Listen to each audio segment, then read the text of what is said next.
Punjabi Jagran associate sponsor of prime debate हुण तुहाडे शहर विच।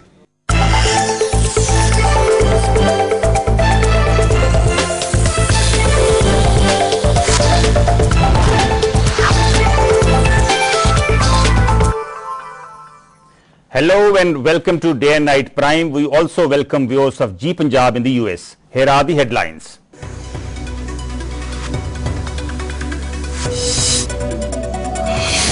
Home Minister says Centre never withdrew notification on Sajdhari. Senior advocate says got oral instructions. Punjab Chief Minister, Deputy Chief Minister says sense has finally prevailed. Blame Congress, Sarna for Sajdhari controversy. Congress holds rally in Mansa district to oppose controversial land acquisition for Gobindpura power plant. And declared proclaimed offender suspended Himachal Pradesh AIG finally surrenders in bribery case. In yet another day of dramatic developments, the centre today denied giving any instructions to any council on the withdrawal of its 2003 notification barring Sajdhari 6 from voting in the SGPC elections. In a statement in the Lok Sabha, Home Minister P. Chidambaram said no one had been authorized to make any submissions before the Punjab and Haryana High Court. He also stated that the SGPC elections will be held as scheduled. If Thursday's development on the Sajdhari voters being allowed to vote in the SGPC elections was a surprise, Friday morning brought a dramatic turnaround. As soon as the Lok Sabha convened, Home Minister P. Chidambaram read out a statement that the government had not withdrawn the 2003 notification preventing Sajdhari or non-baptized Sikhs from participating in the elections to the SGPC. Government also wishes to make it clear that there is no proposal to rescind or withdraw the notification dated 8/10/2003. Chidambaram went on to say that the SGPC elections would take place as scheduled on the 18th of September. I may add that elections to the SGPC will be held according to the published schedule. Senior advocate Harbhagwan Singh had on Friday stated in the Punjab and Haryana High Court that the centre had decided to withdraw the notification. But the Home Minister said no one from the government had briefed the advocate. Yesterday evening, Ministry of Home Affairs received a report that Shri Harbhagwan Singh, Senior Advocate, appeared in the High Court of Punjab and Haryana in the cases relating to the elections to the SGPC. Neither the Ministry of Law nor the Ministry of Home Affairs had given a wakalatnama to Shri Harbhagwan Singh. No one from the government had briefed him. In particular, he had no authority to make the statement that the notification dated 8/10/2003 would be withdrawn.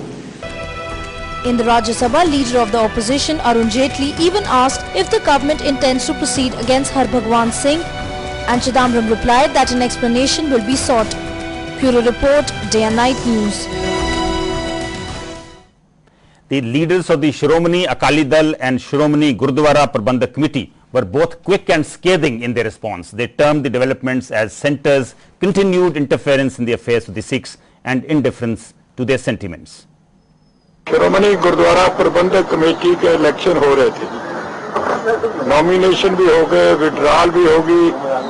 Shiromani Akali Dal के 7 उम्मीदवार बगैर मुकाबले के जीत भी गए और इतनी wave सी कि मैंने इलेक्शन में या तो इमरजेंसी के बाद किसी इलेक्शन में वेव देखी है या अब देखी है। इससे घबरा कर पंजाब की कांग्रेस, जो मेरा ख्याल है, उसने एक ड्रामा किया कि एक वकील को खड़ा करके उसको अब होम मिनिस्टर ने क्लियर कर दिया, प्रणाब जी ने भी क्लियर कर दिया दोनों हाउसेज में कि ना तो हमारी इंस्ट्रक्शन थी, ना हमने नोटिफिकेशन विड्रॉ किया, कुछ भी नहीं किया। तो एक इतना बुरा काम किया कि वहाँ हाई कोर्ट में जाकर हिंदुस्तान की सरकार की तरफ से ये कह दिया कि वो नोटिफिकेशन विड्रॉ हो गया। और कल से हम यहाँ कोशिश कर रहे हैं और आज ये बड़ा क्लैरिटी होगी कि बयान दे दिया होम मिनिस्टर साहब ने कि वो हमारी तरफ से कोई वकील ऑथोराइज नहीं था। वरना अमरिंदर वगैरह जो कंपनी है उसने ये अरेंज किया, काफी पैसा भी खर्च हुआ। अपराध है कि होम मिनिस्ट्री के इंस्ट्रक्शन के बिना ही खुद वहां जाके स्टेटमेंट दे कि नोटिफिकेशन विड्रॉ हो गया। हालांकि जो नोटिफिकेशन है उस पर कोई भी अमेंडमेंट हो, नोटिफिकेशन ये नहीं कि विड्रॉ का सवाल अमेंडमेंट हो, तो श्रोमणी कमेटी गुरुद्वारा प्रबंधक कमेटी की राय के बगैर वो कर नहीं सकता। बड़ा फ्रॉड है, धोखा है। इसलिए मैं प्रेस को भी कहता हूँ कि ये तो मेरा ख्याल है जितने आपने केस आगे पब्लिक के रखे है, ये भी एक केस ऐसा है जो मैं समझता करप्शन से भी ज्यादा ये अहमियत रखने वाला वीडियो को हाई आ सारी जिहड़ी चाल है, ਜਦੋਂ कांग्रेस अमरिंदर सिंह ने ते उन्हां दे जिहड़े पंथ विरोधी साथी है सरना ते दूजे जिहड़े पंथक मोर्चे का जाली ना दिता है, सारे ने देखा कि एक तूफान श्रोमणी अकाली दल, पंथ, संत समाज, किसान यूनियन का इकट्ठा गठजोड़ का जो तूफान पंजाब चल पिया, जिथे सारे ही लोग उस झंडे थले इकट्ठे हो गए हैं। उन्होंने जो देखा कि एडा वड्डे तूफान का सामना कोई कर नहीं सकना, तो उन्हें एक साजिश रची कि किवें ना किवें आप इलैक्शन रोकीए, क्योंकि तूफान इन्ना जबरदस्त है कि सने असैंबली इलैक्शन भी कांग्रेस नूं उड़ा के ले जाऊगा।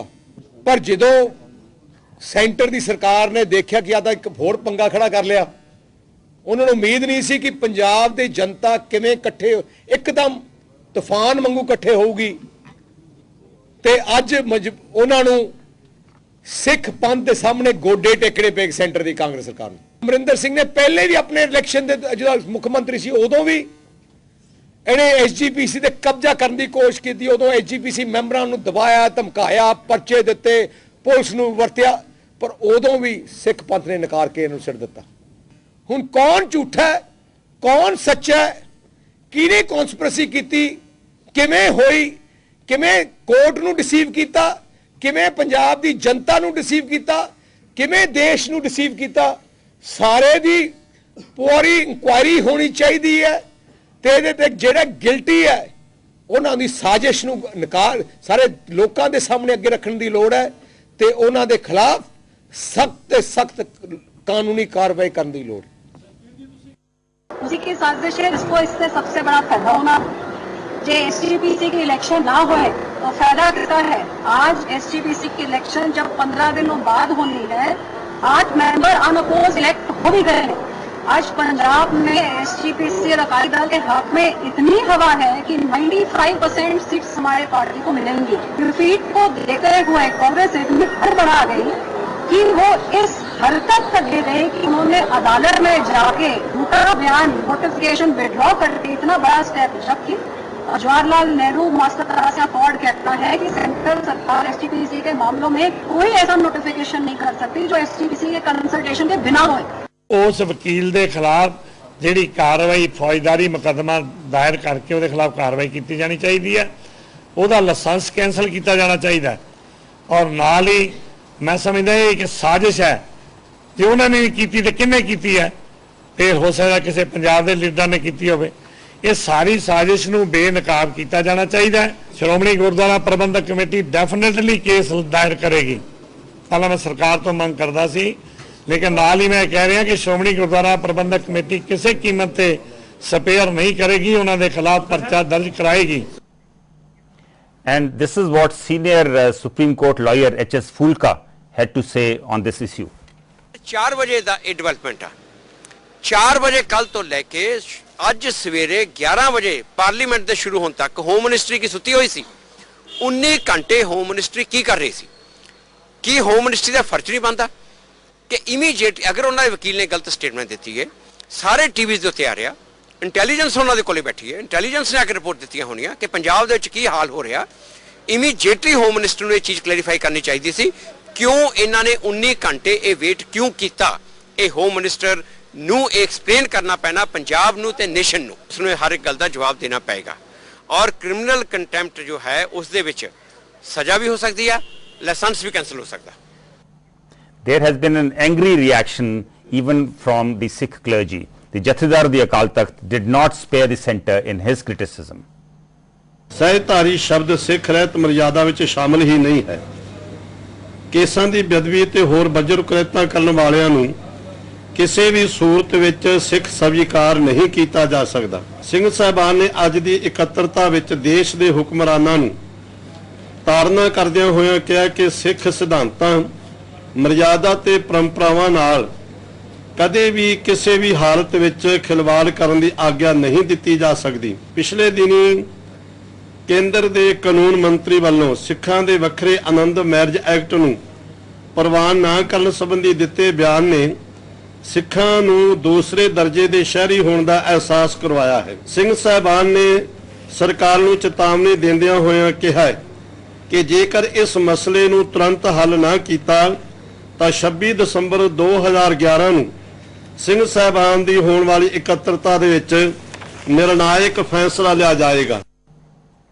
Earlier in the day, a delegation led by the Punjab's Deputy Chief Minister Sukhbir Singh Badal met the Chief Commissioner of Gurdwara Election Commission to impress that the SGPC polls should not be disturbed.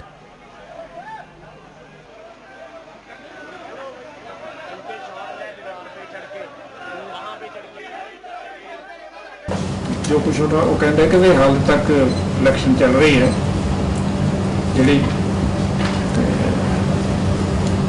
कोई decision low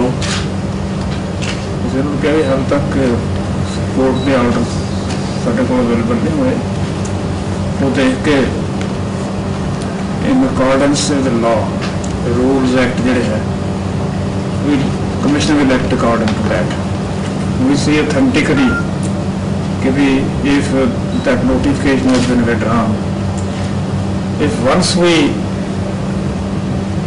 see that it has been withdrawn, then we'll see what is the impact. The man in the eye of the storm is the seasoned and senior lawyer Harbhagwan Singh, who has been the Advocate General of both Punjab and Haryana at different points of time. While he insisted that he had been appointed by the Union Law Ministry to appear in the case, he clarified that he had received oral instructions.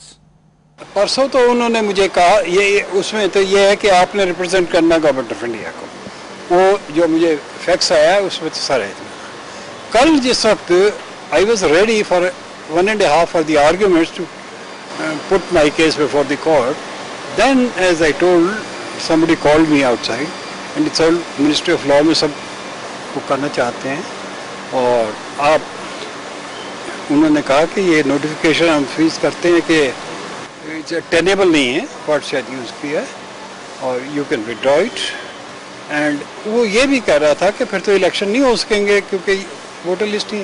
मैं कहती the second part I don't agree क्योंकि the process has started under the valid law and this अगर ये वैश भी होगा या किस तरह विड्रॉ होगा प्रोस्पेक्टिव होगा it won't effect the present that point I will not से।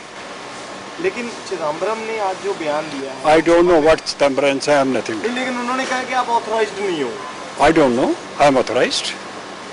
आपको रिटर्न में उनका ऑथराइज किया है? नहीं मुझे मेरी अपॉइंटमेंट रिटर्न में है, इंस्ट्रक्शन ये ओरल आई नहीं। किसने आपको बुलाया जरा? मैंने कहा I don't know some officer claiming to be from Ministry of Law called me from the court when the arguments had proceeded for say 1.5 hours or more, when I was ready to argue and my turn was to come. Then he was called, then he talked to me, you talk the Ministry of Law, then this instruction, a part of instruction I put before the court, the other part that the election should be postponed because the voter list is defective. No, nobody is doubting my appointment. जो कल आपकी बात हुई है वो आपको पता है किससे हुई है? I don't know. I don't know who is. Sir हो सकता है कि वो कोई साजिश कॉल भी हो सकती है।